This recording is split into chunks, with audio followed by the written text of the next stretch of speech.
Arena on June 11th. Has all the potential of being a champion, Sam. He has all the earmarks. McCallum on the left of your screen. Carlos Betancourt with a record of 12 wins, 6 losses. He has 9 knockouts. The funny thing about Betancourt, Sam, is he fights best outside of New York. Outside of New York, he's got 9 knockouts. And in New York, he doesn't do too well. And he lost the fight to Manuel Malone here, an 8-round decision. He was knocked out by Johnny Cicero in 1 round. And he was knocked out by Charlie Weir, all here in New York. Scheduled for 10 rounds. McCallum, who fights out of New York, as I mentioned, trained for this fight in Detroit at the Kronk Gym with Emanuel Stewart. Stewart, I believe, is in his corner tonight. I saw him in the dressing room at least. And I asked Mike McCallum if he planned to move out to Detroit and train there permanently, and he said he is thinking about it. Well, his problem is getting sparring partners here in New York, and out there at that Kronk Gym, that's practically a fighting factory, Sam. Yeah. He can get all the sparring he wants out there. He sparred with Milton McCrory, with Don Bowers, with Dwayne Thomas, Lindell Holmes, in preparation for this fight. Tony Perez, the referee. Scheduled for 10. Mike McCallum and Carlos Betancourt. McCallum's fight in June in the Garden Main Arena went the full 10 rounds against Kevin Perry, the only man to go the distance with Mike McCallum. McCallum had a tough break when he was an amateur, Sam. He was on the Jamaica Olympic team, went to Moscow to fight, and he had appendicitis while he was there, and he ended up in the hospital in Moscow and didn't get to fight at all. So it was a big disappointment for him. These are middleweights with McCallum at 158 and Betancourt at 160. McCallum has come up. Usually he fights as a junior middleweight. Yeah, right. He's only gone the limit once, and that was with the man we've just seen, Kevin Perry. He's the type of fighter, Sam, that wears his opponents down. Seldom does he knock the man out with one punch. He wears you down. He works on you, wears you down, and then applies the pressure. Nice combination by McCallum. A left hook and a right got in there. Left hook, straight right. Betancourt took it well. This is McCallum's first fight since June, so he's been off a little bit. Nice jabs by Betancourt before. This is Betancourt's first fight since last December.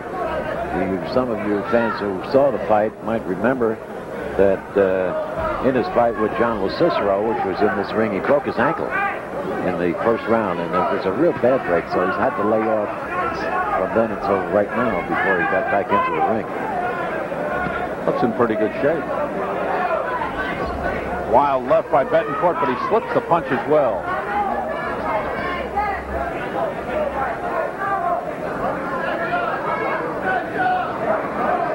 Quiet first round.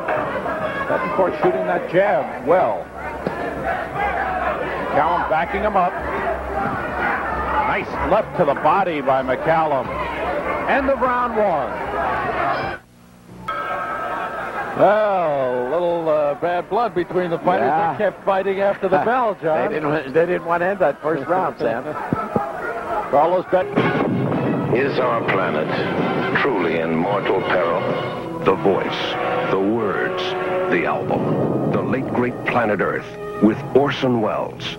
To listen to it carefully is to change your life forever. To charge, call 1-800-228-3388 or write Late Grade, P.O. Box 2633, Virginia Beach, Virginia. Well, a little bad blood between the fighters. Yeah. They kept fighting after the bell, John. They didn't want to end that first round, Sam. Carlos Betancourt in the red. Mike McCallum in the white. McCallum working the body well. Yes, he's been doing a real good job, a real methodical job. He's working on the body. He switches the head. Scheduled for 10 rounds. Tony Perez gets him apart. McCallum from Jamaica, the West Indies, has lived in the United States for the last 2.5 years. Works out at Gleason's Gym, and as I mentioned, thinking seriously of moving to Detroit to work in the Kronk Gym with Emanuel Stewart.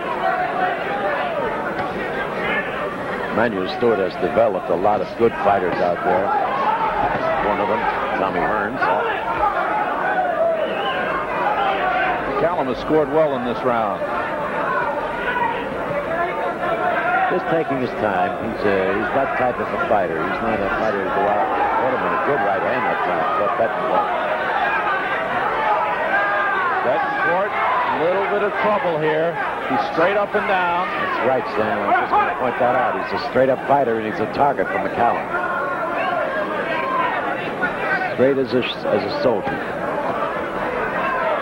Takes a pretty good jab that snaps his head back. Not slipping the punches well at all. He doesn't seem to be trying to slip it. Just fighting straight up. Should throw that jab in McCallum's face. Right hand by McCallum nowhere, but he scores with the left very well. McCallum is a classic fighter, Sam. Does everything well. He throws a jab well. He has a good hook. He's got power in the right hand. Knows how to box. Smart fighter. He's ranked 14th by the WBC in the junior middleweight division and ranked 10th by Ring Magazine. So he is on the move up. And a nice work with the left hand by McCallum. Notice how he covers up, too. When he misses and the other man comes at him, he covers up well. Again, nice flurries of punches, nice combinations.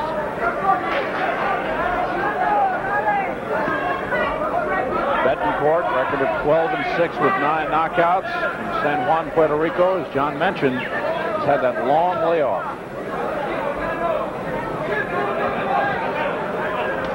Late in round 2. Sorry, John. Sorry, Sam. McCallum is what boxing is all about. Good left and the right, and down goes Betancourt.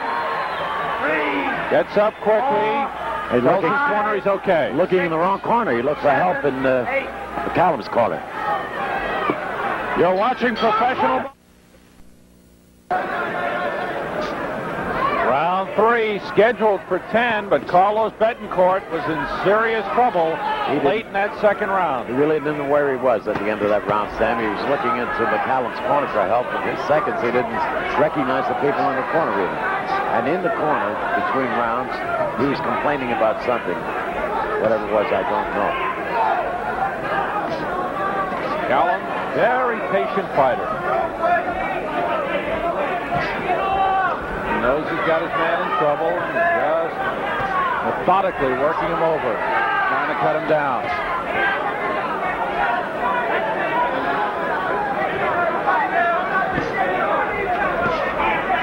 Betancourt's legs are not that good. Any kind of a good punch now, he's going to go down. We're in Betancourt's corner now. Nice work with the right hand by McCallum to the body and then the hook to the head. He switches from the head to the body. There's the body, there's the head. Betancourt in serious trouble here. He's getting tagged. This can't last long, Sam. Legs are wobbly. Betancourt is completely overwhelmed now. He's being taken real good by McCallum. McCallum can do it almost any time he wants now. Betancourt not even throwing any punches. He's just covering up. Throwing very few punches. Midway through the third round. Right hand on the chin by McCallum. To the right, snap the head back. Betancourt can't take too many more of these punches. He is almost out on his feet at this point. He is. And now he's down. And that's it. Tony Perez stops the fight. It's over. He was going nowhere at all. Tony Perez did the right thing. He stopped the fight. Knockout number 15 for Mike McCallum. There is a happy Mike McCallum who stops Carlos Betancourt here in the third round.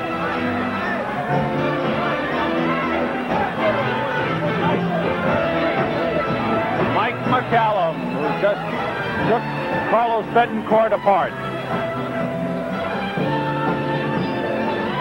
What a right hand that was, John. Trying to keep him going down, Sam. Got a lot of guts. No way that he could even survive this round. And you can see there, he's just totally out. His head wobbling from side to side. And it's just a matter of time. As the punches accumulate, Betancourt goes down, and Tony Perez stops the fight. In the third round, Mike McCallum now with 15 knockouts in his 16 wins. Another impressive performance for Mike McCallum. The time, 1 minute and 51 seconds of the third round. Winner by a knockout, Mike McCallum. And there is Mike, 15 knockouts and 16 wins. Let's give a big hand for Carlos Betancourt. Mike the funny Dr. McCallum. Mike McCallum, who is now 16-0, 15 knockouts, had an extensive amateur career.